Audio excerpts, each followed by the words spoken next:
Historia 1. Nunca se suponía que esto saliera de los pasillos del centro comercial. De hecho, durante mucho tiempo, no salió. Se quedó ahí, flotando entre empleados, entre turnos largos, entre bromas dichas en voz baja cuando ya era tarde y el mal estaba a punto de cerrar.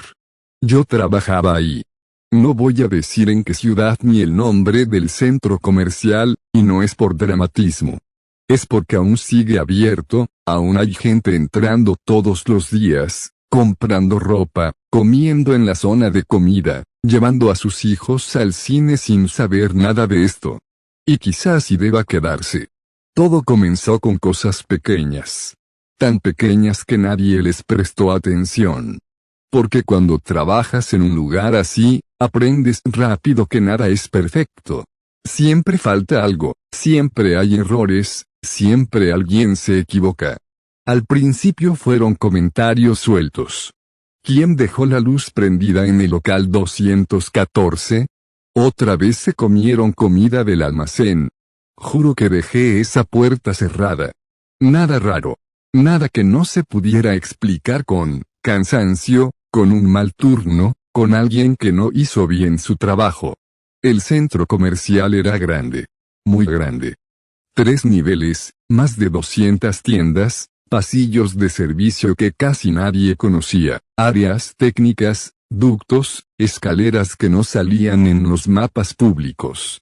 Lugares por los que solo pasaban guardias, personal de mantenimiento y uno que otro empleado antiguo que llevaba años ahí. De día, el lugar era normal. Ruidoso. Lleno. De noche, era otra cosa. Cuando cerraban las puertas principales y se apagaban la mayoría de las luces, el centro comercial se volvía demasiado grande para la poca gente que quedaba. El eco cambiaba. Los pasos sonaban distinto. Y cualquier ruido se sentía más fuerte de lo que debía. Yo hacía turnos variables, pero a veces me tocaba salir tarde. Muy tarde. Y fue en uno de esos turnos cuando escuché por primera vez el rumor. No como historia completa. Solo una frase. Dicen que alguien vive aquí. Así. Sin explicación. Dicha casi en broma. Me reí. Como cualquiera. Porque como alguien podría vivir en un centro comercial activo, con cámaras, guardias, limpieza, mantenimiento, era absurdo. Eso, pensé. Pero los rumores no nacen de la nada. Nacen de repeticiones. La segunda vez que lo escuché, fue distinto. Una compañera de limpieza juraba que, al llegar a uno de los baños del segundo nivel, había encontrado el espejo empañado. No como cuando limpias con agua caliente. Empañado como cuando alguien se había duchado ahí. Y el vapor le preguntaron. No había, respondió. Pero el espejo estaba así, y había huellas. Huellas pequeñas. Descalzas. El supervisor le dijo que no exagerara. Que quizá alguien se lavó las manos con agua caliente. Que ya estaba cansada. Ella no volvió a mencionar el tema, pero empezó a pedir que no la mandaran sola a esa zona. Luego pasó lo de la comida. En el área de empleados había un pequeño almacén con snacks, bebidas, cosas baratas para turnos largos. No era raro que algo desapareciera, pero esta vez fue distinto. No desaparecían cosas al azar. Desaparecían siempre las mismas. Pan. Atún. Botellas de agua. Nada de dulces caros. Nada de bebidas energéticas. Comida básica y no era de un día para otro. Era constante. Se revisaron cámaras. No se vio a nadie. Fallos del sistema, dijeron. Pero los fallos empezaron a acumularse. Un guardia nocturno reportó que, durante su ronda, escuchó una televisión encendida. Venía de un local cerrado, uno que llevaba meses sin operar.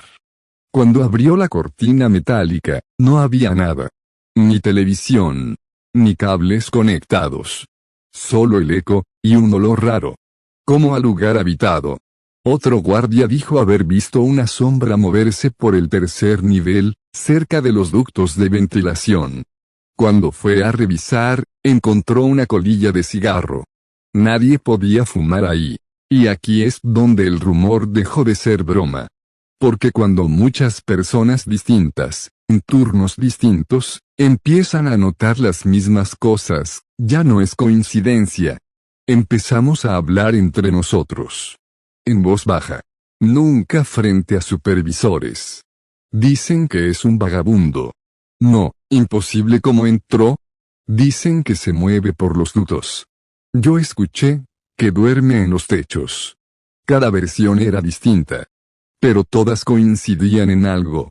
Alguien estaba ahí, incluso cuando no debía haber nadie. El centro comercial tenía historia. Había sido remodelado varias veces. Locales que cerraron y nunca volvieron a abrir. Espacios sellados. Puertas que ya no llevaban a ningún lado. Mucha gente no lo sabe, pero lugares así crecen como organismos. Se expanden, se tapan, se olvidan partes enteras. Y eso los vuelve perfectos para esconderse. Un día, alguien dejó una nota en la sala de empleados. No firmada. Si trabajan de noche, no vayan solos al tercer nivel. La quitaron rápido. Pero todos la leímos. A partir de ahí, el ambiente cambió. Empezamos a notar detalles que antes ignorábamos. Puertas que tardaban más en cerrarse. Luces que se encendían solas. Basura que aparecía en zonas que ya habían sido limpiadas. Nada grave. Nada que justificara llamar a la policía. Pero lo suficiente para incomodar. Yo mismo empecé a sentirlo. Una noche, al salir, pasé por un pasillo de servicio que casi nunca usaba. Iba distraído, pensando en cualquier cosa, hasta que noté algo raro. El sonido. No eran pasos. Era respiración. Venía del otro lado de la pared. Me detuve. Acerqué el oído. Silencio. Seguí caminando, diciéndome que era el aire acondicionado, que estaba sugestionado. Pero antes de llegar al final del pasillo, escuché algo más. Un golpe suave. Como si alguien hubiera apoyado la mano del otro lado. No corrí. No grité. Solo seguí caminando. Esa noche no dormí bien. Al día siguiente pregunté, con cuidado, si alguien más había escuchado cosas raras. Nadie quiso profundizar. Mejor no meterse en problemas. Mientras no moleste. Eso era lo más inquietante. No molestaba. No robaba tiendas. No dañaba nada importante. No atacaba a nadie. Solo, estaba. Como si el centro comercial fuera suyo. Con el tiempo, el rumor se volvió parte del lugar. Los empleados nuevos lo escuchaban tarde o temprano. Siempre como broma. Siempre minimizado. Aquí dicen que vive alguien. Ja, sí, el fantasma del mal. Pero los empleados antiguos ya no se reían. Porque ellos sabían algo que los demás no. Sabían que el rumor no había empezado ese año. Ni el anterior. Llevaba mucho tiempo circulando.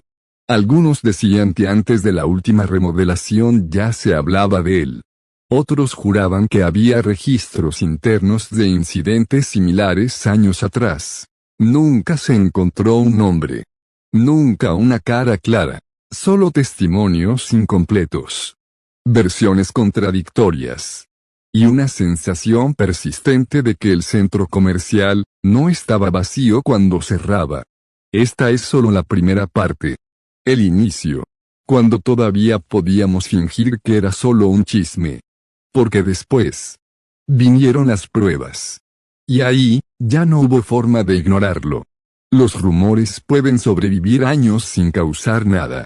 Se cuentan, se deforman, se olvidan, hasta que alguien encuentra algo que no debería estar ahí. En nuestro caso, no fue una persona. Fue un objeto. Una mañana, antes de que el centro comercial abriera al público, el equipo de mantenimiento encontró algo extraño en una de las áreas técnicas del segundo nivel. No era un local, no era un pasillo público. Era una zona a la que solo se entraba con llave, usada para revisar cableado y sistemas de ventilación. Ahí, detrás de una pared falsa, había una mochila. Vieja. sucia, pero no abandonada. Dentro había ropa doblada. No tirada, no hecha bola. Doblada con cuidado. Un cepillo de dientes. Una botella de agua a medio usar. Y algo que hizo que nadie dijera nada durante varios segundos. Comida reciente. Pan todavía blando. Latas abiertas el mismo día. Nada caducado. No era basura. Era pertenencia. El supervisor llamó a seguridad. Seguridad llamó a administración. Administración dijo que seguramente alguien la dejó ahí por error. Pero nadie se presentó a reclamarla. Revisaron cámaras cercanas. No se veía a nadie entrando o saliendo de esa zona. ¿Y si alguien se coló?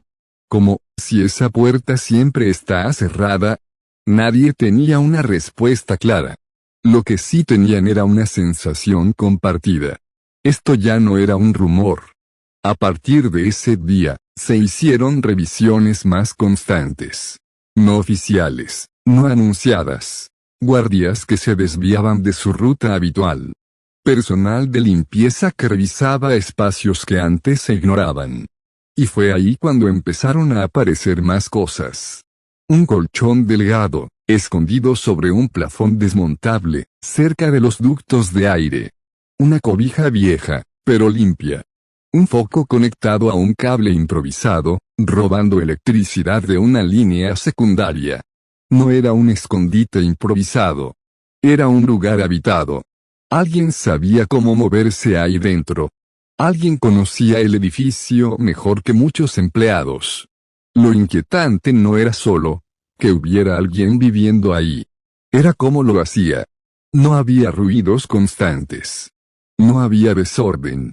No había señales de pánico. Era como si esa persona supiera exactamente cuándo moverse, y cuándo no. Un guardia nocturno, al que llamaré Luis, fue el primero en decirlo en voz alta. No quiere que lo veamos. Luis llevaba años trabajando ahí. No era nervioso, no exageraba. Pero después de uno de sus turnos, pidió hablar con el jefe de seguridad. Dijo que, durante su ronda, notó algo raro en las cámaras. No una persona. Una ausencia. Zonas donde las cámaras fallaban, siempre a la misma hora. Siempre por lapsos cortos. Siempre lo justo para que alguien pudiera cruzar de un punto a otro. No es que no funcionen, dijo. Es como si alguien supiera cuándo dejan de grabar. Revisaron el sistema. No encontraron sabotaje. Solo errores intermitentes. Demasiadas coincidencias. Días después, un guardia distinto aseguró haber visto a alguien. No claramente. No de frente. Una silueta cruzando rápido un pasillo de servicio. Un cuerpo encorvado. Ropa oscura. Cuando fue tras él, no encontró a nadie. Pero sí encontró algo más. Un plato. De cerámica. No pertenecía al centro comercial. Eso encendió las alarmas internas. Porque ya no era solo alguien escondiéndose. Era alguien estableciéndose. La administración decidió que era momento de resolverlo, pero sin hacer ruido. No querían policías, no querían escándalos, no querían que los clientes se enteraran. Se organizó una revisión nocturna más grande. Varios guardias. Mantenimiento. Supervisores. La idea era simple, recorrer todas las áreas técnicas de una sola vez. Pero algo falló. A medida que avanzaban, encontraban señales de que alguien había estado ahí, muy recientemente. Una botella aún fría. Un foco encendido que nadie había activado. Un olor a comida caliente, sin comida. Era como seguir el rastro de alguien que siempre iba un paso adelante. Y entonces, de pronto, todo se detuvo. En uno de los pasillos de servicio más antiguos, alguien notó una puerta que nunca se usaba. Siempre había estado ahí, pero nadie recordaba haberla abierto. Cuando la forzaron, encontraron un espacio que no aparecía en los planos actuales. Un cuarto pequeño. Sin ventanas. Con paredes improvisadas. Y vacío. Vacío, salvo por una cosa. Una marca en la pared. Trazos repetidos, como conteo de días. Decenas. Cientos. Alguien había pasado mucho tiempo ahí. No encontraron a la persona esa noche. Pero al salir, uno de los guardias dijo algo que nadie pudo ignorar. Mientras estábamos aquí, alguien apagó la luz del otro lado del edificio. Eso no debía pasar. A partir de entonces, los turnos nocturnos se volvieron tensos. Algunos empleados pidieron cambios de horario. Otros renunciaron sin dar explicación. Pero lo más extraño fue esto. El hombre nunca fue visto claramente. Nunca atacó.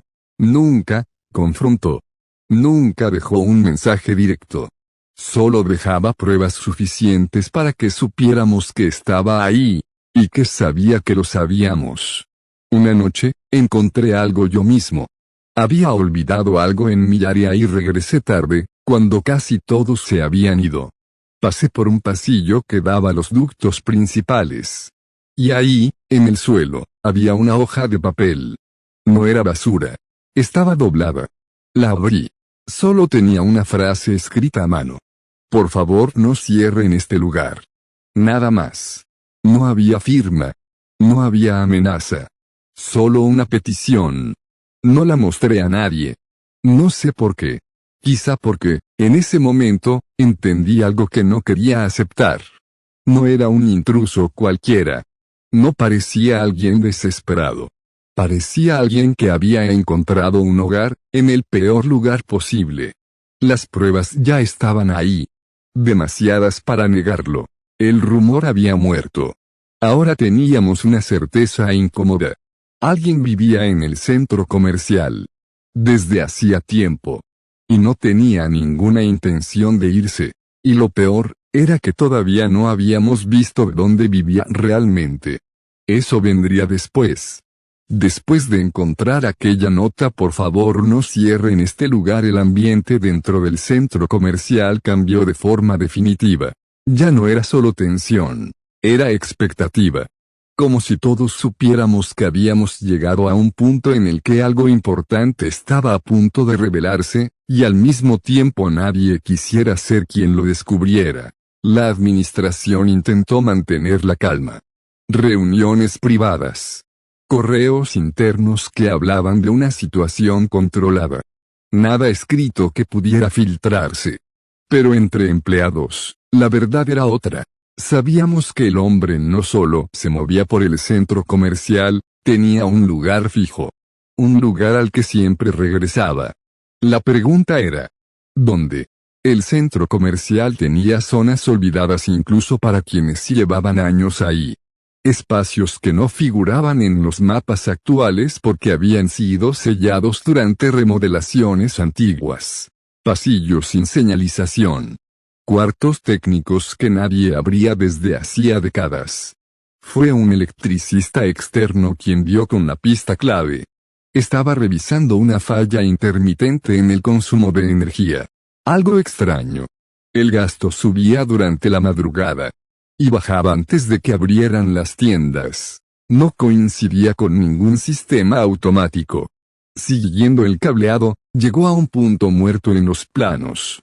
Un tramo que, oficialmente, no alimentaba nada. Pero el cable estaba caliente. Pidió autorización para seguirlo. No se la dieron de inmediato. Aún así, volvió por su cuenta la noche siguiente. Lo que encontró no se reportó de inmediato. De hecho, intentó convencer al supervisor de que no dijera nada. No es peligroso, dijo. Pero no es normal. Lo que había encontrado era una abertura oculta detrás de un muro falso, en una zona donde el centro comercial se superponía con una estructura más antigua. No estaba hecha con prisa. No era un agujero improvisado. Era una entrada. Cuando finalmente se organizó una revisión formal, entraron 4 personas. 2 de seguridad. 1 de mantenimiento. Y un supervisor. Yo no estuve ahí, pero lo que encontraron se contó tantas veces, que es como si lo hubiera visto. La habitación no era grande, pero era suficiente. Un espacio rectangular, con el techo bajo, escondido entre paredes que ya no coincidían con la arquitectura actual del mall. No tenía ventanas. No tenía puerta visible desde el exterior. Pero tenía algo más inquietante. Estaba perfectamente organizada. Había un colchón, mejor que el primero que habían encontrado. Ropa limpia, doblada por colores. Una mesa improvisada. Una silla. Había electricidad. No mucha, pero la suficiente. Un foco. Un pequeño calentador. Un ventilador conectado directamente al sistema del edificio. Y sobre la mesa, un cuaderno. Nadie lo tocó al principio. Como si todos supieran que cruzar esa línea cambiaría algo. El cuaderno estaba gastado. No tenía fecha en la portada. Ni nombre. Al abrirlo, encontraron algo que dejó el cuarto en silencio absoluto. No eran delirios. No eran garabatos. Eran registros. Días. Horas. Observaciones. Descripciones detalladas del centro comercial. De los turnos. De los empleados. No nombres completos. Apodos. Rasgos físicos. Guardia nuevo, nervioso. Mujer de limpieza, siempre canta. Hombre de local de celulares, llega tarde. No había odio en las palabras. Tampoco cariño. Solo, atención. Había páginas y páginas describiendo la rutina diaria del mal. Como si alguien hubiera decidido convertir ese lugar en su universo entero. Y entonces encontraron algo más. Un calendario dibujado a mano, pegado a la pared. Con fechas marcadas. Muchas fechas. Alguien hizo el cálculo después. Ese hombre llevaba ahí años. No meses. No semanas. Años completos viviendo dentro del centro comercial sin ser detectado oficialmente. La reacción inmediata fue cerrar el cuarto. Sellarlo. Reportarlo como zona insegura. Pero ya era tarde. Porque una de las últimas páginas del cuaderno tenía algo distinto. No era una observación. Era un mensaje. No me vieron porque no querían verme. Eso fue lo que más perturbó a quienes lo leyeron. No sonaba amenaza. No sonaba locura. Sonaba lúcido. Como si el hombre entendiera perfectamente el sistema que lo rodeaba. Como si hubiera aprovechado algo que todos ignoramos. Que los lugares grandes hacen invisibles a quienes aprenden a mezclarse con el ruido. Después de ese hallazgo, comenzaron las discusiones internas. Policía o no policía. Prensa o silencio. Mientras decidían, ocurrió algo que nadie esperaba. La habitación cambió. Al día siguiente, cuando volvieron a revisarla, faltaban cosas. El cuaderno ya no estaba. La ropa seguía ahí, pero había sido movida.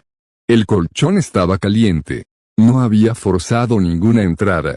El hombre había regresado. Después de que lo descubrieron. Y no dejó señales de huida.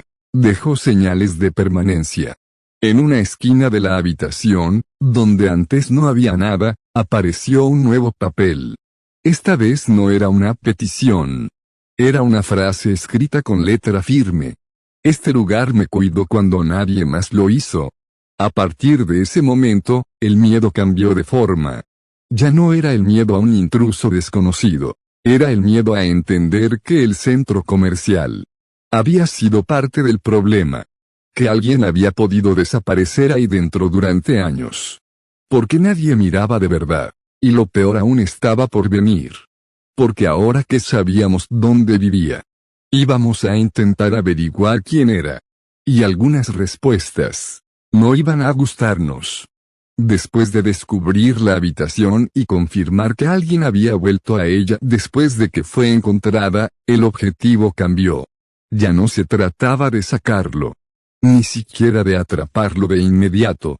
La pregunta que empezó a repetirse, en voz baja, en oficinas cerradas y pasillos de servicio, fue otra. ¿Quién era? ¿Por qué alguien que logra vivir años dentro de un centro comercial activo no es solo un vagabundo con suerte? Es alguien que entiende rutinas. Que observa. Que anticipa. Alguien que, de alguna forma, había aprendido a existir sin ser visto. La administración pidió revisar todo. Registros antiguos. Contratos. Listas de empleados pasados. Proveedores. Gente que hubiera trabajado ahí durante remodelaciones antiguas. Nada. No había un nombre que coincidiera. Ni una foto. Ni un expediente olvidado. Era como si el hombre no existiera en ningún archivo. Excepto en el cuaderno que ya no estaba. Pero había algo más. Un guardia veterano, uno de los que llevaba más tiempo en el centro comercial, dijo recordar algo. No con certeza. No como un recuerdo claro. Más bien como una sensación. Dijo que, años atrás, cuando él recién había empezado, había visto a alguien que no encajaba. Un hombre que parecía conocer demasiado bien los pasillos internos. Que caminaba con seguridad por zonas donde los nuevos se perdían. Pensé que era de mantenimiento, dijo. Siempre pensé eso. No recordaba su rostro. Solo su postura. Su manera de moverse. Como alguien que sabía exactamente a dónde iba. Eso abrió otra línea de investigación. Las remodelaciones. El centro comercial había pasado por al menos 3 grandes cambios estructurales. Locales demolidos. Nuevas salas. Zonas selladas. Durante una de esas remodelaciones, años atrás, hubo trabajadores temporales. Subcontratados. Gente que entró y salió sin dejar demasiados registros. Uno de esos proyectos terminó mal. Hubo recortes. Despidos repentinos. Gente que se quedó sin trabajo de un día para otro. Y fue ahí donde apareció un nombre. No completo. Solo un apellido. No coincidía con ningún empleado activo. Pero sí con un reporte interno antiguo. Un trabajador que había desaparecido antes de terminar su contrato. No hubo denuncia formal. No hubo investigación. Solo una nota interna.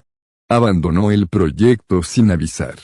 Pero ahora esa frase se sentía distinta. ¿Y si no se fue? ¿Y si nunca salió? Intentaron reconstruir su posible historia. Un hombre solo. Sin familia cercana. Trabajos temporales. Nada estable. Alguien que, al perder su empleo, perdió también su lugar en el mundo. Y encontró otro. Uno que nunca cerraba del todo. Uno donde siempre había calor, luz, restos de comida, rincones olvidados. Un lugar que, paradójicamente, estaba diseñado para que nadie se quedara, y por eso mismo nadie vigilaba de verdad. Pero lo que terminó de cambiar la percepción del hombre no fueron los registros. Fueron los audios. Durante una revisión del sistema de cámaras, un técnico encontró algo extraño. No imagen. Audio. Micrófonos ambientales que captaban ruido de fondo para sincronización. En varios archivos nocturnos, había algo más. Una voz. Muy baja. Casi susurrada. No hablaba seguido. No gritaba. No reía. Solo, hablaba consigo mismo. Fragmentos sueltos. Hoy hubo mucha gente. El cine estuvo lleno. El ruido me calma.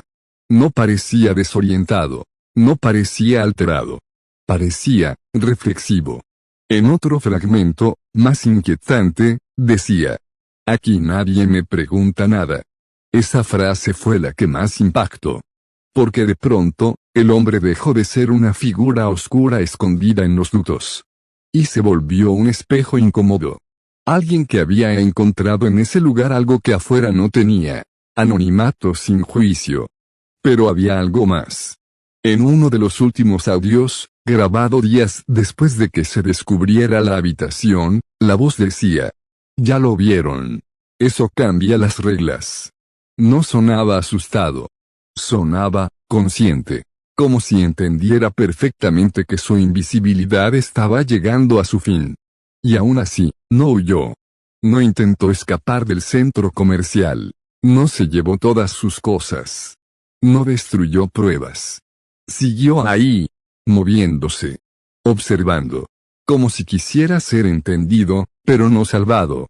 Algunos empleados empezaron a sentir algo distinto. Ya no miedo puro. Algo más cercano a la culpa. ¿Cuánto tiempo tuvo que estar aquí para llegar a esto? Como nadie lo notó antes. La idea de que alguien hubiera vivido años entre nosotros, respirando el mismo aire, escuchando las mismas canciones de fondo, viendo las mismas tiendas abrir y cerrar. Sin que nadie lo mirara de verdad. Eso pesaba más que cualquier teoría sobrenatural. Pero el centro comercial no podía permitirse sentimentalismos. Había una decisión que tomar. Y se tomó. Se iba a cerrar el cerco. Sellar zonas. Aumentar vigilancia. Forzarlo a salir. Lo que nadie esperaba es que el hombre ya se estuviera preparando para irse. Porque, justo antes de que se implementaran las nuevas medidas, apareció un último mensaje. No en la habitación. No en un pasillo. Apareció en la sala de empleados. Escrito en una pizarra blanca que todos usaban.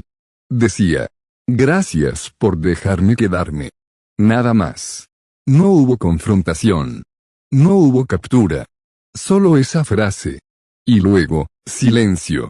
El hombre había decidido desaparecer. Pero no de la forma que todos esperaban. Porque cuando alguien vive años en un lugar, no se va del todo. Y eso lo descubriríamos muy pronto. Después del mensaje en la pizarra gracias por dejarme quedarme, el centro comercial entró en una calma extraña. No alivio. No normalidad. Una calma forzada. La administración actuó rápido. Zonas selladas. Revisión completa de ductos. Cámaras nuevas. Guardias adicionales. Todo se hizo sin anuncios, sin comunicados públicos. Para los clientes, nada cambió. Para quienes trabajábamos ahí, el lugar ya no se sentía igual.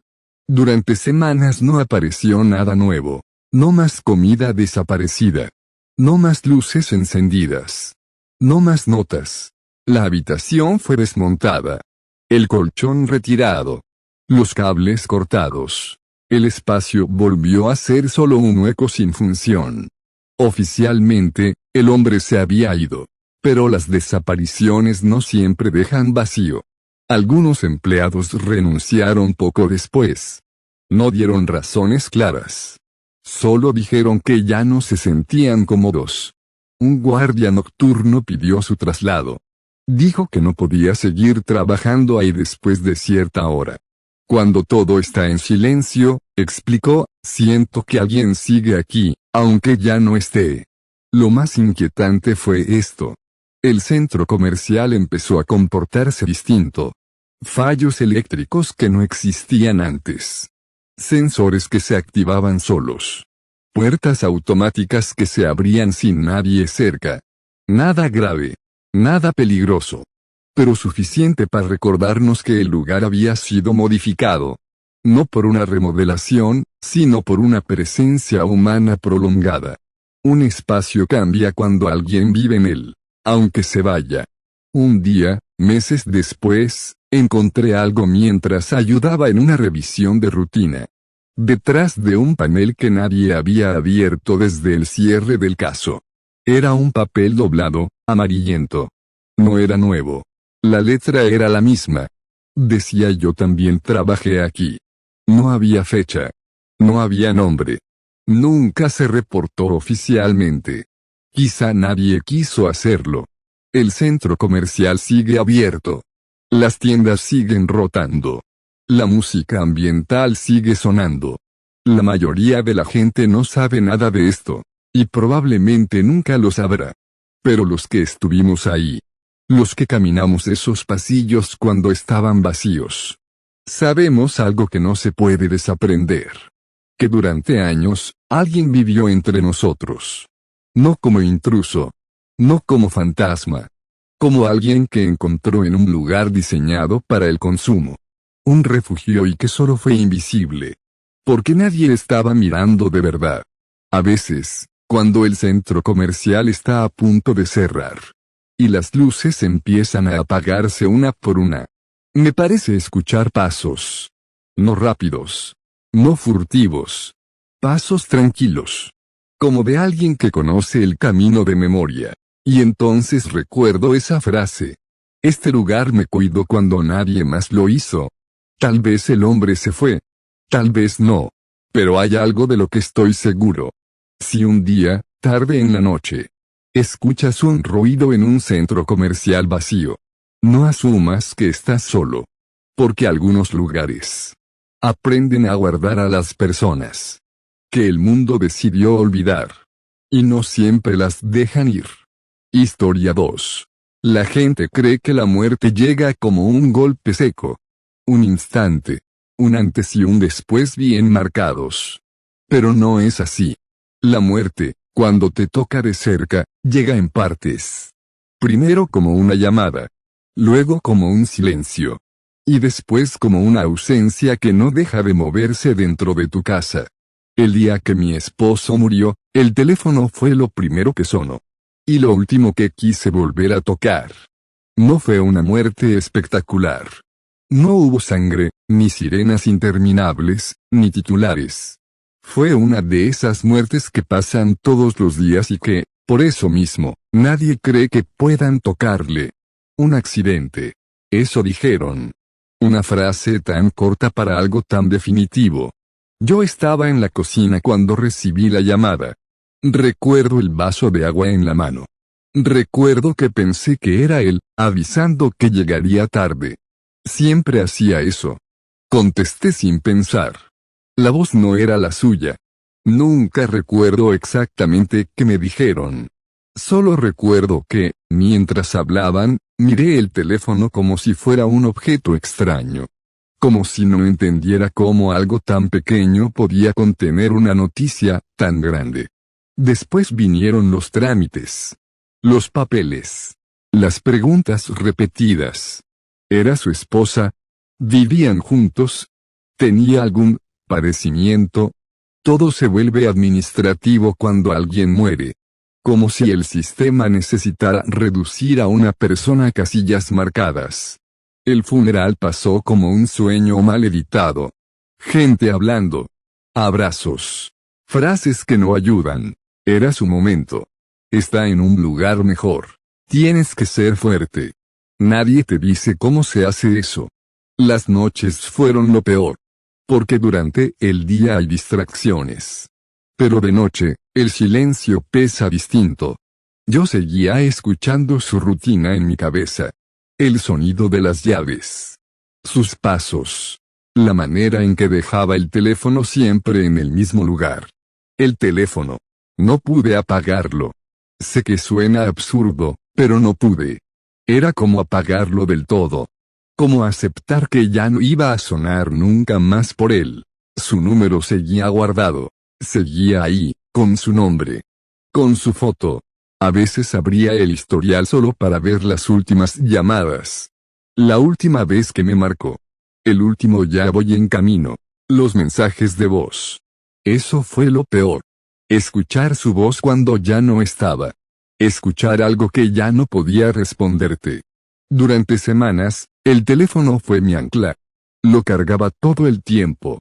Lo revisaba aunque no hubiera notificaciones. Como si, en algún rincón absurdo de mi cabeza, esperara que la tecnología hiciera algo imposible. La compañía telefónica dio de baja su línea poco después. Un trámite más. Otro pequeño golpe. El número dejó de existir oficialmente. Pero yo no lo borré. Nunca borras a alguien así. Al principio, el duelo se sentía como niebla. Hacía cosas en automático. Trabajaba. Comía. Dormía mal. La gente cree que el dolor siempre se siente fuerte. Pero muchas veces se siente plano. Como si te hubieran bajado el volumen de la vida. Había momentos en los que casi me sentía normal. Y eso me daba culpa. Otras veces, un detalle mínimo me rompía. Un anuncio en la televisión. Una canción. Una vibración del teléfono que no era para mí. Porque eso también pasa. Empiezas a asociar el sonido del teléfono con esperanza. Aunque sepas que no tiene sentido. Una noche, meses después, me quedé mirando su contacto. No planeaba hacer nada. Solo verlo. El dedo se me fue solo. Presioné llamar. El sistema respondió de inmediato. El número que usted marcó no existe. Colgué rápido. Me sentí ridícula. Pero también, vacía. Esa noche soñé con él. Nada extraño. Nada terrorífico. Solo estaba ahí. Sentado. Mirándome. Y lo más cruel fue que, en el sueño, no parecía muerto. Parecía ocupado. Como si tuviera que irse a algún lado. Al despertar, revisé el teléfono por costumbre. No había nada. El duelo no es lineal. Hay días buenos. Días malos. Días en los que todo parece estable, hasta que no. Empecé a notar algo curioso. Aunque sabía que su línea estaba dada de baja. Cada vez que el teléfono vibraba, mi cuerpo reaccionaba igual. Como si todavía lo esperara. La mente se aferra a lo que puede. Yo me aferré al teléfono. Nunca imaginé que, algún día, él volvería a usarlo. Porque cuando suena un teléfono, siempre hay una posibilidad. Y yo aún no sabía que esa posibilidad estaba a punto de destruir lo poco que había logrado reconstruir. No pasó de inmediato, y eso es importante decirlo.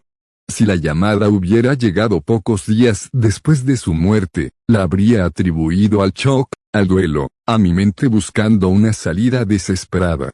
Pero no fue así. Habían pasado varios meses.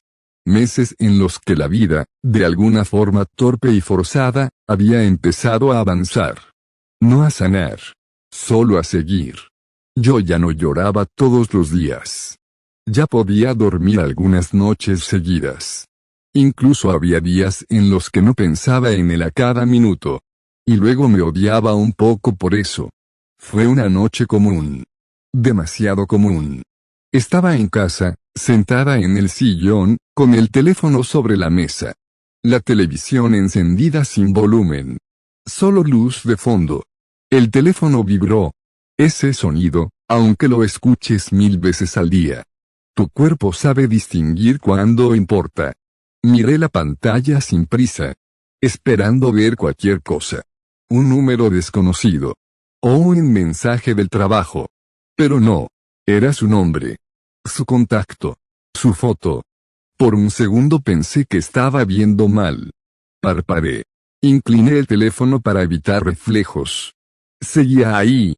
Sentí una presión rara en el pecho, como si el aire se hubiera vuelto más espeso. No miedo. No todavía. Confusión pura.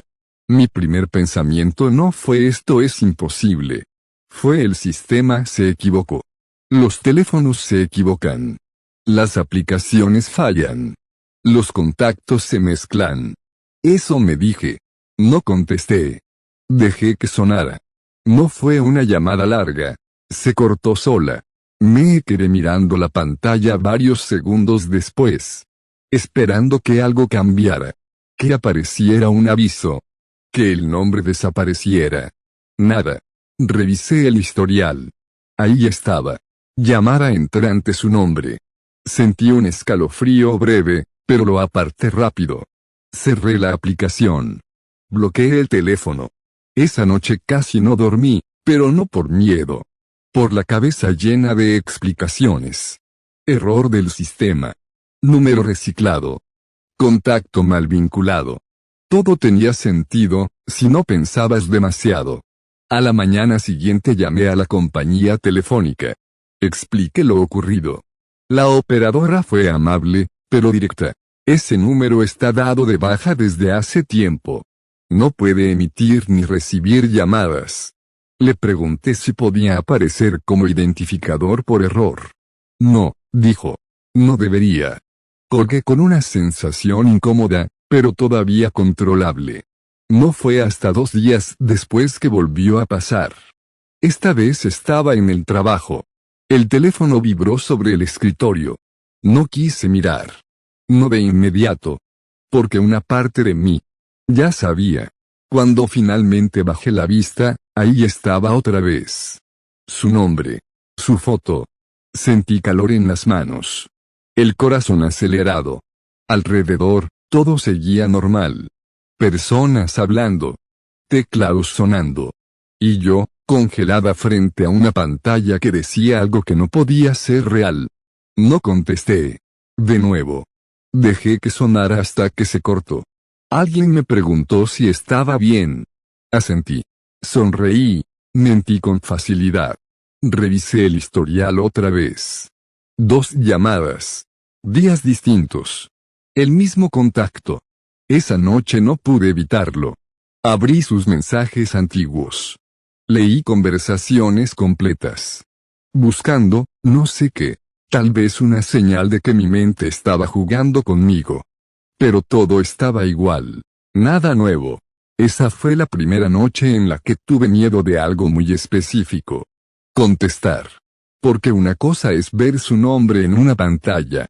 Y otra muy distinta es escuchar su voz. Las llamadas continuaron. No todos los días. Eso habría sido demasiado obvio. Llegaban de forma irregular. A veces una por semana. A veces 2 seguidas y luego nada. Siempre el mismo patrón. Sonaban, y se cortaban solas. Nunca dejaban mensaje. Yo empecé a vivir pendiente del teléfono. No como antes, con esperanza. Ahora con tensión. Cada vibración me recorría el cuerpo como una descarga. Una parte de mí, quería que volviera a pasar. Otra parte rezaba para que no. Llamé de nuevo a la compañía. Esta vez más insistente. Revisaron el sistema. Confirmaron lo mismo. No hay actividad en esa línea. No existe. Pregunté si podía ser una suplantación. Un spoofing. Me dijeron que no había registros. Nada. Una noche, después de la 4ª llamada, hice algo que no había hecho antes. Respondí, pero no dije nada. El teléfono estuvo en silencio. Ni respiración. Ni interferencia. Nada. Después de unos segundos, se cortó. Me quedé sentada en la cama, con el teléfono en la mano, temblando. No había escuchado nada.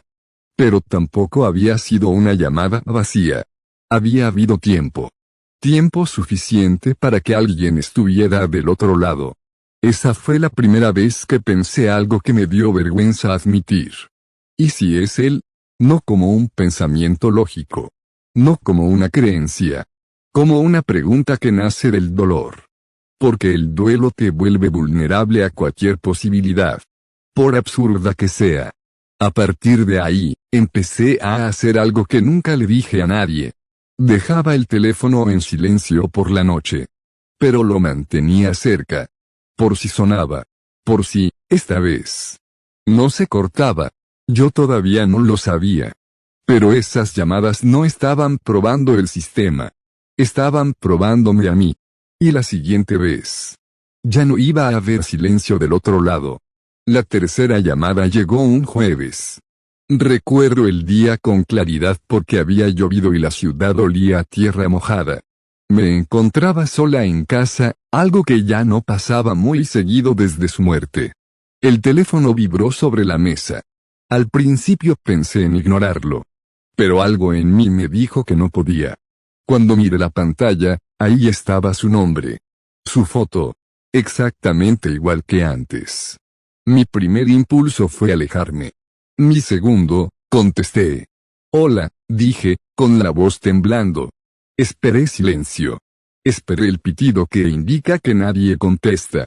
Pero esta vez, no fue silencio. Una voz, débil, distante, pero inconfundible, respondió. Hola. Era él. No había duda. Era él. Mi cuerpo se tensó de inmediato. Mi mente buscaba explicaciones lógicas, suplantación, grabación antigua, fallo del sistema. Pero ninguna explicación encajaba. Era su tono, su cadencia, la manera en que respiraba entre palabras. Lo reconocería en cualquier parte del mundo. ¿Eres tú? Pregunté, con un hilo de voz. Sí, respondió. No sé cómo, pero estoy aquí. Mi corazón se aceleró. Sentí calor en las manos. Mi mente gritaba que colgara, que era imposible. Pero mi boca no obedecía. ¿Dónde estás?, dije finalmente. Hubo un silencio largo. Luego su voz, como un eco lejano. No puedo decirlo. No sé cómo explicarlo. Pero, estoy bien. Estoy contigo, aunque no me veas. Todo sonaba como un sueño del que no podía despertar. Cada palabra que salía de su boca golpeaba mi entendimiento. No había error técnico posible. No había trucos de la memoria. Era él. De alguna forma imposible, era él. Pero tu número, susurré. Está dado de baja. Lo sé, dijo. No importa. Puedo llamar, aunque nadie más pueda. No puedo quedarme mucho, pero quería escucharte. Sentí lágrimas que bajaban sin control. Era mezcla de alivio, miedo y desesperación. El tipo de emoción que te deja sin aliento, como si tu cuerpo no supiera si va a derrumbarse o flotar. Durante unos segundos, nos quedamos en silencio. Solo escuchando la voz del otro, como si eso fuera suficiente. Como si lo absurdo de la situación no importara mientras se confirmara algo esencial. Él seguía allí, de alguna manera. ¿Cómo es posible?, pregunté. No lo sé, dijo. Solo sé que tenía que llamarte. Que tenía que supieras que estoy bien, de alguna manera. No podía formular preguntas más complejas. No podía cuestionar la física, la muerte o la realidad. Solo podía escuchar y asimilar. Entonces, antes de que pudiera decir otra palabra, la llamada se cortó. El teléfono volvió a mostrar número inexistente. Me quedé mirando la pantalla, inmóvil. El cuarto se sentía más frío. El silencio era pesado, pero su voz seguía resonando en mi cabeza. Ese fue el primer momento en que comprendí algo. No era un error del teléfono. No era un fallo. No era un recuerdo. Era real. Algunas veces, cuando contemplo esa llamada, me doy cuenta de que el miedo verdadero no es perder a alguien. Es dudar de la realidad de su regreso. Porque incluso cuando sabes que lo escuchaste, que lo reconociste, la lógica sigue gritando que es imposible. Y ahí surge la grieta. Si está llamando. ¿Qué significa? Si está hablando conmigo. ¿Cómo murió? Si no existe. ¿Cómo puede tocar mi mundo desde algún lugar donde la vida no debería estar? Es un silencio que te sigue incluso después de que el teléfono deja de vibrar. Un vacío que no se llena ni con explicaciones. Una sensación que se pega al alma. Algo en el mundo cambió y tú eres la única que lo sabe. A partir de esa llamada, nada volvió a ser igual. El teléfono dejó de ser un objeto. Se convirtió en un portal. Un recordatorio constante de que la realidad puede quebrarse en cualquier momento. Y aunque todavía no sabía cómo, también entendí algo más. Las llamadas apenas habían comenzado. Alguien, o algo, todavía quería comunicarse. Después de la tercera llamada, la situación dejó de ser algo que pudiera ignorar. No podía seguir diciendo que era un error, un fallo, o mi mente jugando trucos. Era demasiado preciso. Demasiado humano. Así que llamé a la policía. No con la esperanza de una explicación racional, sino con la necesidad de alguna confirmación, algún registro que me dijera que lo que estaba pasando no era solo mi locura. Explicarlo no fue fácil.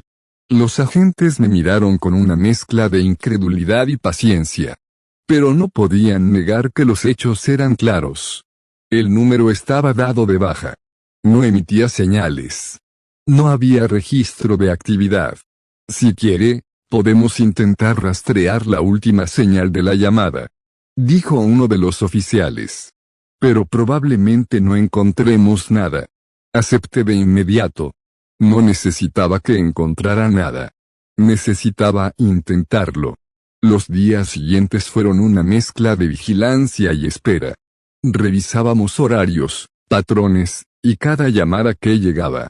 El teléfono nunca sonaba mientras alguien más estaba presente.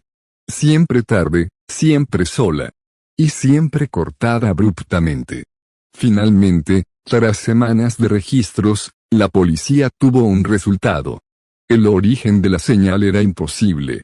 Un terreno baldío, sin cobertura, sin edificios cercanos, sin infraestructura telefónica. Era un espacio muerto para cualquier tecnología moderna. Pero allí estaba, señal. Me costaba comprenderlo. Era como decir que alguien hablaba conmigo desde un lugar donde nadie podía hablar. Que alguien estaba allí, y al mismo tiempo, no podía estar allí. Decidimos ir. El oficial que me acompañó no parecía emocionado, pero sus ojos delataban una curiosidad contenida. El terreno era real, gris y desolado. Hierba crecida, árboles dispersos, tierra húmeda. Nada que indicara la presencia de alguien, nada que explicara llamadas telefónicas. Caminamos el área durante horas. No había señales de vida. No había construcciones, ni teléfonos, ni cables. Ni siquiera rastros recientes de que alguien hubiera pasado por ahí. Pero había algo más. Pequeños detalles que nadie podría haber fabricado. Una roca ligeramente desplazada. Un pequeño charco con forma de huella. Un árbol con ramas rotas a la altura exacta de un cuerpo humano. Nada concluyente, pero suficiente para que mi mente, ya quebrada, por el duelo, empezara a cuestionarlo todo. Si alguien está aquí. ¿Cómo puede hacer esto? Pregunté en voz baja. El oficial me miró. No dijo nada. Solo sacó su radio y marcó un código, como si las palabras no fueran suficientes. Esa noche, de regreso en casa, el teléfono sonó otra vez. Su nombre. Su foto. Y al contestar, un silencio pesado. Nada más. Pero no era un silencio normal. Era el silencio del terreno baldío, del lugar donde nadie podía existir, resonando a través de mi teléfono. Era la confirmación de que estaba allí, y a la vez, que no estaba. Desde ese momento, cada vez que sonaba, no solo sentía miedo. Sentía una especie de obligación. Como si alguien estuviera esperando algo que yo sola podía ofrecer, una respuesta. Y esa expectativa comenzó a desgarrarme. No había lógica. No había explicación. Solo la certeza de que algo imposible estaba sucediendo. Y que cada vibración del teléfono era un recordatorio. Él estaba intentando llegar hasta mí desde un lugar que no debería existir. Al principio pensé que nada podía ser peor que escuchar su voz desde un número inexistente. Me equivoqué. Las llamadas no solo continuaron, evolucionaron. Ya no eran breves. Ya no eran silencios interrumpidos por una palabra suelta. Ahora hablaba más. Con pausas largas, como si tuviera que recordar cómo se habla. Como si cada llamada fuera un ensayo. La primera vez que lo noté fue una noche cualquiera. No había hecho nada distinto. No estaba pensando en él. Ni siquiera tenía el teléfono cerca. Sonó. Contesté casi por reflejo. Hoy tardaste en responder. Me congelé. Nunca antes había comentado algo así. Nunca había mostrado conciencia del tiempo, de mi tiempo. ¿Cómo sabes eso? Pregunté. Silencio. Luego su respiración, más clara que nunca. Porque aquí, el tiempo no se mueve igual. Sentí náuseas. No por miedo. Por la forma en que lo dijo. No sonaba poético. Sonaba descriptivo. Las llamadas empezaron a llegar a cualquier hora. Madrugada. Tarde. Momentos absurdos, como justo cuando estaba entrando a la ducha o cerrando los ojos para dormir. Como si supiera cuándo estaba más vulnerable. Y empezó a decir cosas que no debía saber. Ya no usas la taza azul. Moviste el sillón. Ese cuadro nunca me gustó ahí. Detalles pequeños, íntimos. Cosas que nadie más podía ver. Cosas que cambiaban después de su muerte. Revisé mi casa. Cerraduras. Ventanas. Nada forzado. Nada fuera de lugar. Pero la sensación era clara. Algo me observaba sin estar aquí. Su voz también cambió. Seguía siendo él, pero había fallas. Palabras arrastradas. Sílabas repetidas. Momentos donde parecía perder el hilo de la conversación y retomarla segundos después, como si alguien más hubiera tomado el control y luego lo soltara. Una noche me dijo algo que me rompió. Aquí no estoy solo. No pregunté quién más estaba allí. No quise. Hay lugares donde las voces se pegan, continuó. Y a veces, ya no sabes cuál era tuya. Intenté colgar. El teléfono no respondió. La pantalla estaba encendida, pero mis dedos no obedecían. Y entonces dijo mi nombre. No como antes. No con cariño. Lo dijo como una llamada. Como si me estuviera convocando. Después de eso, empecé a soñar con el terreno baldío. No como un lugar vacío, sino lleno. Lleno de sombras quietas. De cosas que parecían personas desde lejos, pero que nunca se movían del todo. Y cada mañana, el teléfono tenía registros de llamadas que yo no recordaba haber contestado. Duraciones largas. Minutos. A veces horas. Escuché uno de los audios grabados por error. Mi voz estaba ahí. Hablando. Respondiendo. Pero no sonaba como yo. Sonaba cansada. Sumisa. Como alguien que ya había aceptado algo. La última llamada antes de que todo cambiara llegó con una frase distinta. Ya casi puedo volver. No pregunté cómo. No pregunté cuándo. Porque en ese momento entendí algo terrible. Ya no estaba seguro de que fuera él el que quería volver. Y lo peor, era que una parte de mí, muy pequeña pero muy real, quería que pasara. La última llamada llegó un domingo. El cielo estaba gris, pesado, y el aire olía a lluvia reciente. Yo estaba sentada en la sala, intentando hacer algo normal, leer, ver televisión, distraerme. El teléfono vibró. Su nombre. Su foto. No había sorpresa. No hubo duda. No había reflejos de incredulidad. Solo un estremecimiento en todo el cuerpo, era él otra vez. Contesté. Hola, dije con voz temblorosa, aunque ya estaba acostumbrada. Esta vez no hubo pausas. No hubo respiración lejana. No hubo interferencias. Era él, completo, como si nunca hubiera muerto, y sin embargo, no estaba en ningún lugar donde pudiera existir. Hola, dijo él, con suavidad. Gracias por esperar. No dije nada. No podía. Mi garganta se había cerrado hace mucho. Mis manos temblaban mientras sostenía el teléfono. No hay mucho tiempo, continuó. Solo quería decirte que lo siento. Porque logré preguntar. Por todo lo que vendrá. Lo que pasó no estaba en tus manos. Ni en las mías. Hubo un silencio largo. Demasiado largo.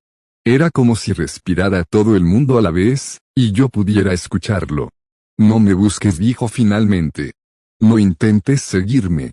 Esto es más grande que nosotros. No pregunté nada. No podía. Porque su voz no solo me hablaba a mí, sino a algo que estaba atravesando mi mente. Y luego dijo algo que heló mi sangre. No soy el mismo que recuerdas. Y quizá nunca lo fui. Solo quería que supieras, que te sigo queriendo. El teléfono vibró una última vez. Y luego, silencio absoluto. Intenté llamarlo de vuelta. Número inexistente. Mensaje rechazado. No había registro. Busqué a la policía, la compañía telefónica, cualquier rastro. Nada. El terreno baldío no existía más que en mis sueños. Mis amigos empezaron a decirme que dejara de obsesionarme, que lo superara. Pero nadie podía entenderlo. Porque nadie había oído su voz viniendo de un lugar donde nadie podía existir. Desde esa llamada, el mundo se volvió un poco más pesado. Cada vibración de un teléfono, cada timbre lejano, me hacía girar la cabeza. Esperando, quizás sin querer, otra llamada. Nunca volvió y no estoy segura de si alguna vez lo hará. Lo que sí sé es esto. Aprendí que el duelo puede estirarse más allá de la muerte. Que algunas voces no se van con el cuerpo. Que algunas ausencias te persiguen a través de cualquier medio posible. A veces, de noche, Cuando la casa está en silencio, me parece escuchar su voz. Tan clara, tan cercana. Y sin embargo imposible de alcanzar. Y entiendo algo más. El amor, la pérdida y el misterio pueden mezclarse de maneras que la lógica no puede contener. Pueden habitar el mismo espacio que tú. Pueden llamar tu nombre. Y desaparecer antes de que puedas responder. Y ahí queda todo. En el teléfono. En la memoria. En un lugar entre el mundo de los vivos y el que ya no existe. Nunca sabrás si era él. Si era algo más. O si simplemente la tecnología se volvió un espejo de tu dolor. Pero yo lo escuché. Y cada vez que suena un teléfono, una parte de mí espera que sea de nuevo él. Aunque sé que probablemente, ya nunca lo será. Historia 3 dicen que la realidad es estable. Que los mapas, las calles, las casas, todo tiene un lugar fijo. Que lo que ves en un plano es lo que existe en el mundo. Pero no siempre es así. Todo comenzó con imágenes en Google Maps. Usuarios que recorrían carreteras sin rumbo fijo, buscando vistas, paisajes, lugares abandonados. Y alguien, por primera vez, vio algo que no debía estar allí. Era una casa. Aparentemente abandonada. De un tamaño medio, con una fachada simple, ventanas altas, madera oscura, un porche, que parecía resistir la intemperie. Nada extraordinario, salvo por un detalle, crucial, en esa carretera no existía ninguna casa. Los registros catastrales eran claros. La zona estaba vacía, una franja de terreno sin permisos de construcción. Nada. Pero ahí estaba. Al principio, muchos pensaron que era un error digital. Que alguien había subido una foto mal ubicada. Que Google Maps había confundido las coordenadas. Pero la casa aparecía con consistencia, algunos usuarios podían verla desde diferentes ángulos, en imágenes satelitales, en Street View. Otros no la veían. Como si la casa eligiera a quién mostrarse. El primer usuario que reportó la casa dijo algo curioso. Se ve normal, sí, pero hay algo raro. Como si me estuviera mirando. No se refería a cámaras, ni a personas. Era la sensación de presencia. Una mirada intangible que atravesaba la pantalla. Un frío en la espalda al recorrer la carretera virtual. Algunos intentaron trazar el recorrido exacto. Marcaron coordenadas, compararon con mapas antiguos, fotos aéreas. Nada coincidía. Era como si la casa hubiera sido insertada en el mundo digital sin existir en el real. La fascinación se volvió obsesión. Otros comenzaron a reportar la misma sensación. Está ahí. Sé que está ahí. Pero no debería estar. Cuando la veo, siento que no estoy solo. A veces miro la pantalla y parece que se mueve. Un detalle curioso era que la casa nunca mostraba señales de vida visible. No humo salía de la chimenea, no se veían luces encendidas, ni autos estacionados. Nada que sugiriera actividad humana. Y aún así, la percepción era clara, estaba habitada de alguna manera. Algunos valientes intentaron ir físicamente al lugar. La carretera era real. Vacía. Sin casas a la vista. Pero a medida que se acercaban a las coordenadas, empezaban a notar cambios mínimos en el terreno, sombras donde no debería haber, árboles inclinados de forma extraña, un leve calor en el aire que no coincidía con la temperatura. Un hombre relató. Vi la casa por primera vez en Google Maps. Decidí ir y no estaba. Pero mientras caminaba, sentí que algo me guiaba. Un porche apareció de la nada frente a mí. No podía ser, y aún así lo era. Ese fue el primer indicio de que la casa no respetaba las reglas de la realidad. Que podía aparecer y desaparecer a voluntad, al menos para algunos. Que no estaba limitada por coordenadas, ni registros, ni lógica. La comunidad en línea comenzó a hablar de ella. La bautizaron con nombres distintos. La casa fantasma, la que no debería estar, Casa 0X. Cada historia sumaba una sensación más fuerte de extrañeza y terror silencioso. Y aunque nadie sabía qué había dentro, lo más inquietante era la sensación de que estaba observando. No había ventanas que se movieran. No había luces. Solo esa certeza intangible, alguien, o algo, la ocupaba, y sabía que la veías. La primera vez que la vimos fue suficiente para entender que no era un error. No era un fallo de mapas ni un truco digital. Era algo más grande, algo que jugaba con nuestra percepción. Porque en ese instante, cuando mirabas la pantalla y la casa aparecía frente a ti, lo único que sabías con certeza era esto: la realidad no siempre es lo que crees que es. Y la casa, ya había notado que estabas mirando. Después de las primeras imágenes en Google Maps, algunos curiosos y más atrevidos decidieron ir personalmente a la carretera. Al principio, todo parecía normal, un camino gris, rodeado de árboles dispersos, con tierra húmeda y pasto crecido. Nada que indicara la presencia de construcciones, menos de una casa misteriosa que no existía en ningún registro. Pero la carretera tenía algo extraño. Un pequeño cambio en la perspectiva, como si el camino se alargara y acortara según quien lo recorriera. La distancia entre dos puntos no era constante. Como si el terreno se adaptara a la percepción del visitante. El primer hombre que se aventuró contó esto. Caminé siguiendo las coordenadas exactas que había tomado de Google Maps. Pero la casa no estaba. Y luego, sin que cambiara nada, apareció frente a mí. Como si hubiera surgido de la nada. Los que la encontraron coincidieron en detalles extraños. La puerta estaba entreabierta, invitando a entrar, pero no había huellas recientes en el porche. El porche crujía de manera natural, pero no había nadie allí. La sensación de ser observado era abrumadora, aunque el lugar estaba aparentemente vacío. Algunos valientes se atrevieron a tocar la fachada. La madera estaba fría, pero firme. No había polvo acumulado. No había signos de abandono, pese a que la casa no existía en ningún registro. Una mujer relató su experiencia. Miré la puerta y quise entrar. Al tocar el picaporte sentí como si una corriente eléctrica pasara por mis dedos.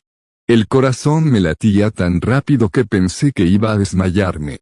Y entonces, cuando abrí la puerta, nada dentro parecía familiar, ni siquiera consistente. El interior de la casa también desafió la lógica.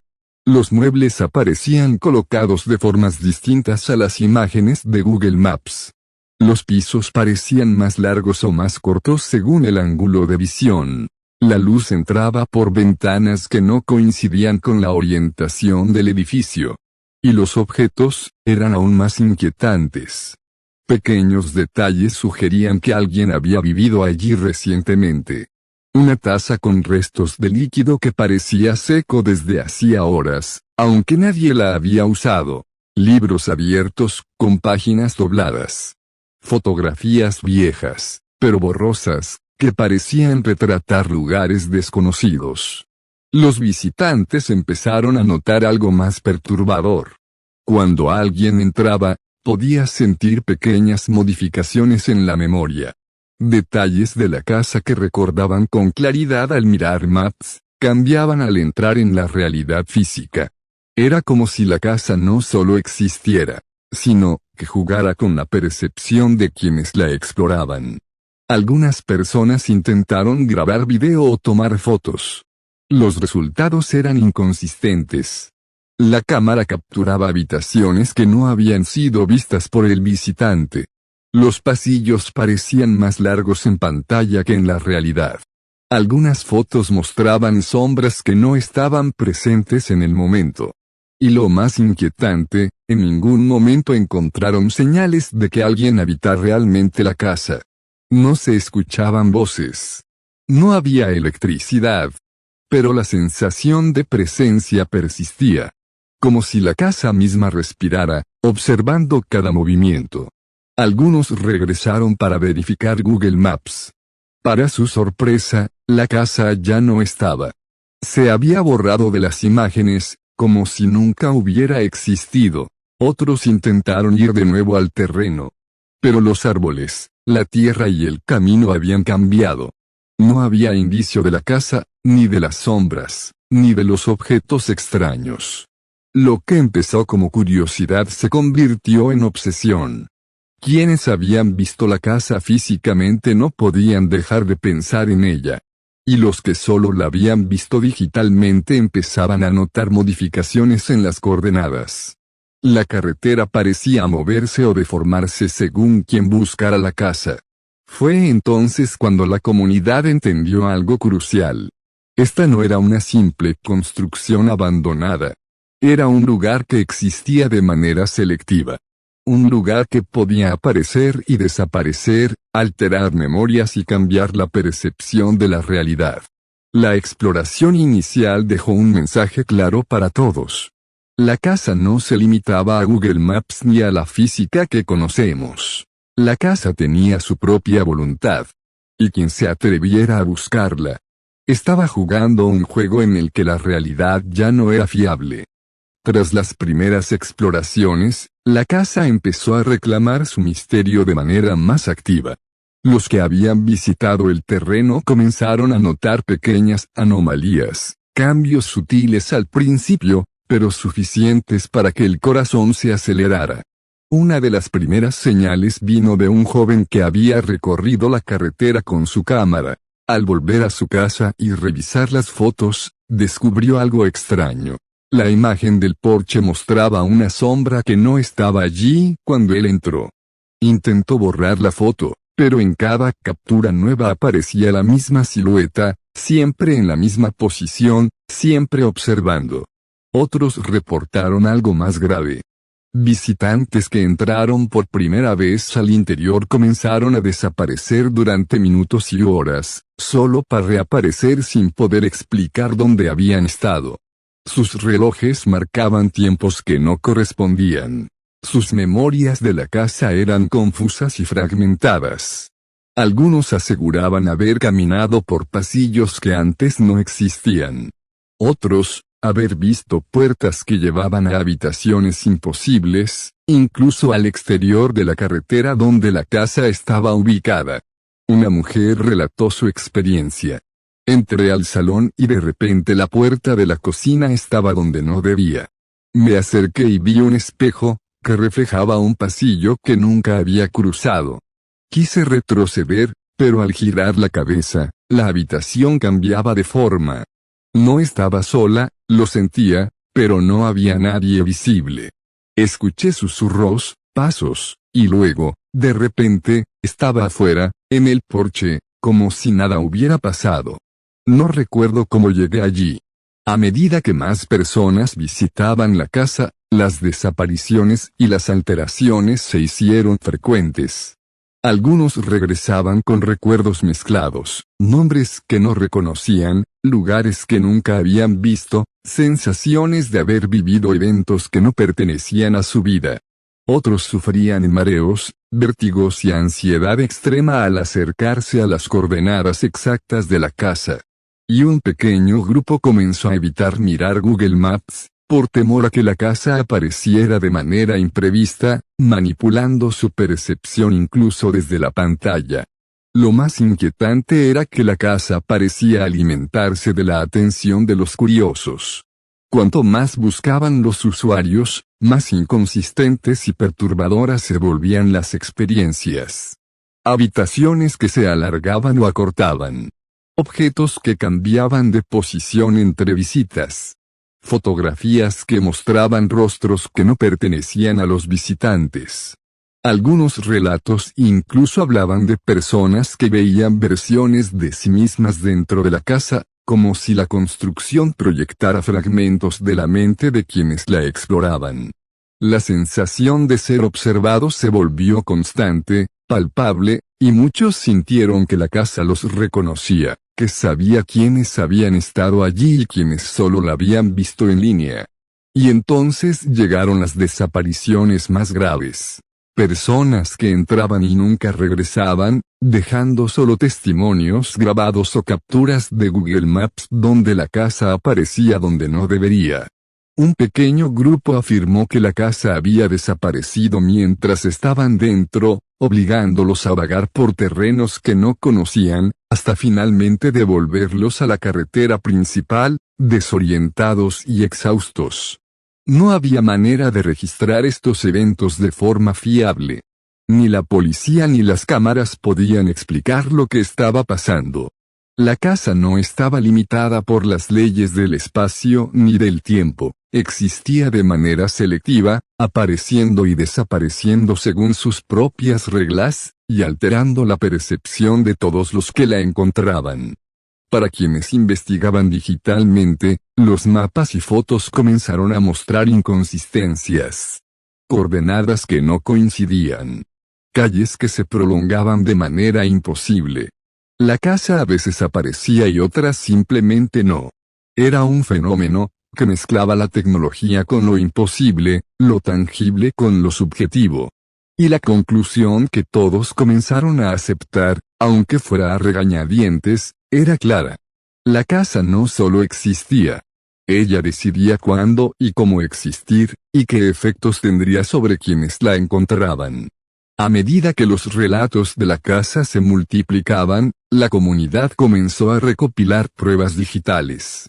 Al principio fueron capturas de pantalla simples, vistas de Google Maps, fotos de Street View, imágenes satelitales antiguas. Pero pronto surgieron inconsistencias que no podían explicarse.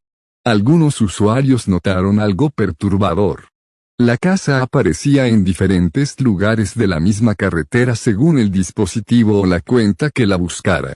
En fotos antiguas de la misma zona, tomadas años antes, no había rastro de la construcción, aunque para algunos visitantes recientes, la casa ya parecía antigua. Los ángulos de las imágenes no coincidían, algunas fotos mostraban ventanas que otros no podían ver, puertas que aparecían y desaparecían según la hora del día o la sesión en línea. Los foros se llenaron de comparaciones. Mapas satelitales de distintos años mostraban terrenos vacíos, pero las coordenadas exactas de los testimonios recientes siempre tenían la casa. Street View parecía captar la fachada, pero al intentar acercarse a la casa en el mapa, la imagen se desvanecía o cambiaba de lugar. Algunos archivos de fotos contenían metadatos que indicaban fechas y horas que no correspondían, las imágenes parecían haber sido tomadas en momentos imposibles, incluso antes de que Google Maps hubiera actualizado la zona. Lo más inquietante llegó cuando comenzaron a surgir videos grabados por los propios visitantes. Al reproducirlos, aparecían sombras y reflejos que no estaban presentes al momento de grabar. Pasillos que parecían normales mientras caminaban, se alargaban en la pantalla, creando un efecto de laberinto imposible. Objetos moviéndose levemente, como si alguien los hubiera tocado, aunque no había nadie más dentro. Y aún más perturbador, algunos usuarios notaron que la casa solo existía para quienes la habían buscado activamente. Para otros, la carretera seguía vacía. Para algunos, aparecía y desaparecía de manera intermitente, como si supiera cuándo estaban observando. Una teoría comenzó a circular: la casa no estaba limitada por la realidad física, sino que interactuaba con la atención y la percepción de las personas. La recopilación digital empezó a revelar un patrón extraño. Quienes documentaban la casa demasiado a menudo empezaban a reportar síntomas psicológicos, ansiedad, sueños recurrentes con la casa, sensación de ser observados incluso en otros lugares. Algunos afirmaban que la casa aparecía en sus dispositivos aunque no la buscaran, como si la realidad digital les recordara que existía. Otros reportaron que las imágenes antiguas en sus propios álbumes mostraban la casa, incluso sin haber estado allí, y desaparecían misteriosamente al revisar las fotos otra vez. Los investigadores digitales que intentaron rastrear la casa se encontraron con algo imposible. No había registros de construcción, permisos, planos catastrales. La casa no existía en ningún archivo municipal ni en registros históricos. Los satélites parecían captarla solo cuando alguien la buscaba activamente. Todo apuntaba a que la casa desafía tanto el mundo físico como el digital. No se trata de un error de mapas ni de un fallo tecnológico. No es solo un fenómeno paranormal aislado.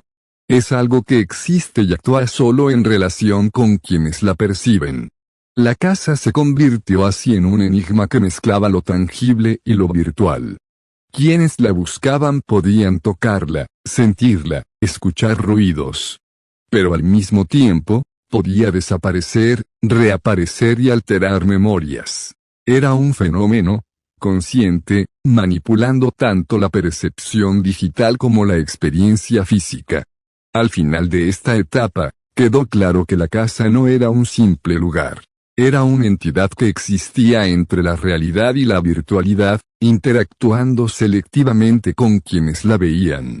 Y cada prueba digital recolectada, cada captura o video, no hacía más que demostrar su naturaleza imposible y perturbadora. Quienes lograron entrar describen algo que desafía toda lógica. La casa nunca es la misma dos veces. Los muebles cambian de lugar, los pasillos se alargan o acortan, y las ventanas muestran vistas que no corresponden con el exterior. Uno de los primeros visitantes relató: entré pensando que sería como cualquier casa abandonada. Pero tan pronto como crucé la puerta, sentí que el aire cambiaba. El pasillo era más largo de lo que debería, y las sombras parecían moverse por sí mismas. Al mirar detrás de mí, la puerta por la que había entrado desapareció. No podía volver. Otros describieron objetos que parecían vivos. Libros que se abrían solos, páginas que mostraban imágenes diferentes cada vez que las miraban. Fotografías de personas desconocidas, que a veces parecían mirarlos, otras veces desaparecían. Relojes que giraban en direcciones imposibles, marcando horas que no existían en el mundo exterior. Y lo más perturbador, algunos visitantes aseguraban haber visto versiones de sí mismos dentro de la casa. Copias idénticas, pero con expresiones alteradas, casi burlonas. Susurros que imitaban su voz, repitiendo pensamientos íntimos o miedos secretos. Sensación de ser observados por alguien que conocía cada movimiento, cada decisión. Un testimonio escalofriante decía: caminé por la sala y vi una versión de mí sentado en el sofá. Se levantó y me miró con una sonrisa que no era mía. Intenté hablarle, pero no respondió. Me di cuenta de que estaba jugando conmigo, como si supiera todo lo que pensaba. La casa parecía alimentarse de la mente de los visitantes. Cuanto más intentaban entenderla o memorizarla, más cambiaba. Los pasillos se multiplicaban, los objetos desaparecían, y los visitantes se encontraban atrapados en laberintos que no tenían sentido espacial. Incluso quienes solo habían visto la casa digitalmente reportaban cambios. Al abrir Google Maps, podían notar habitaciones o detalles que no existían antes. Algunos veían sombras que desaparecían al acercarse con la vista o al revisar la pantalla de nuevo. La sensación de ser observados persistía, incluso desde sus casas, lejos del lugar físico. La percepción del tiempo también se distorsionaba. Quienes entraban podían pasar minutos afuera y sentir que habían estado horas dentro.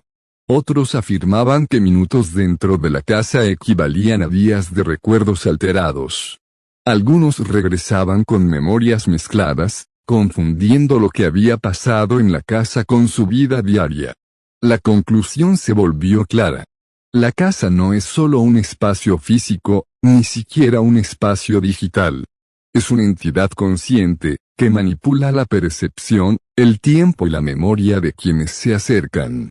Y cuanto más intentas entenderla, más te consume. La exploración de su interior dejó un mensaje inquietante. La casa no se limita a su estructura física. Su objetivo no es el espacio ni la ubicación. Su objetivo es la mente de quienes la perciben, atrapándolos en un laberinto que nunca termina, alterando la realidad hasta que ya no puedas distinguir lo que es tuyo de lo que pertenece a la casa. ¿Y quienes lograron salir? Nunca volvieron a ser los mismos. Sus recuerdos se fragmentaron.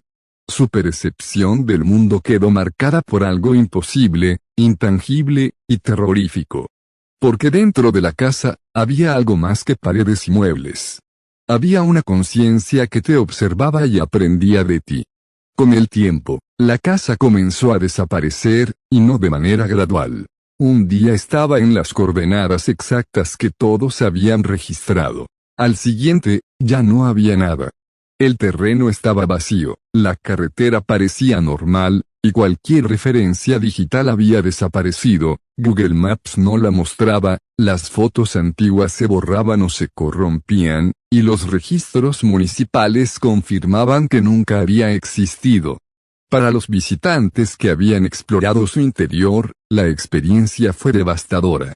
Quienes habían pasado horas dentro regresaban con recuerdos fragmentados. Pasillos que no recordaban, habitaciones que cambiaban de posición. Objetos que parecían existir y luego desaparecían de la memoria. Sensaciones de miedo y fascinación mezcladas, imposibles de separar. Algunos reportaron que la casa seguía apareciendo en sueños. Caminaban por pasillos interminables. Veían sombras y reflejos que los observaban. Escuchaban susurros que repetían secretos que nunca habían contado a nadie. Incluso quienes solo la habían visto digitalmente notaban cambios extraños. Coordenadas que antes estaban vacías ahora mostraban sombras o estructuras imposibles. Fotografías en sus dispositivos mostraban la fachada de la casa aunque no hubieran ido nunca al lugar. Algunos llegaban a recibir sensaciones físicas, un escalofrío repentino, como si alguien los estuviera observando, aunque estuvieran lejos. La comunidad en línea comenzó a aceptar algo aterrador. La casa no desaparecía realmente. Simplemente elegía cuándo y cómo ser percibida, como un ente consciente que vivía entre la realidad y la percepción humana. No obedecía a mapas, registros o lógica.